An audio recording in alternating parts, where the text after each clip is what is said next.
১৯৬৯ সালে গণ অভ্যুত্থানের পূর্বে মিছিল করতে যেয়ে পুলিশের গুলিতে মারা গিয়েছিল বিপ্লবী ছাত্রনেতা আসাদ এবং তার সেই রক্তমাখা শার্ট নিয়ে মিছিল করেছিল ছাত্র জনতা।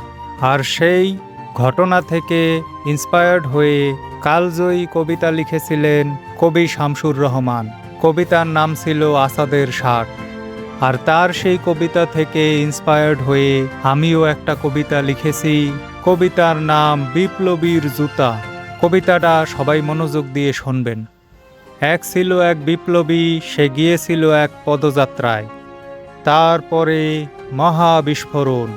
সেই বিস্ফোরণে ঝাঁঝরা হয়নি তার দেহ, তার পা দিয়ে পড়েনি কোনো রক্ত।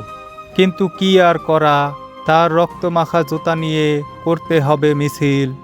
তাই জুতায় লাগিয়ে দিলাম টমেটোর কেচাপ। এই টকবগে রাঙা কেচাপ মাখা জুতা আমাদের প্রাণের পতাকা। জানাই তীব্র প্রতিবাদ, তীব্র নিন্দা।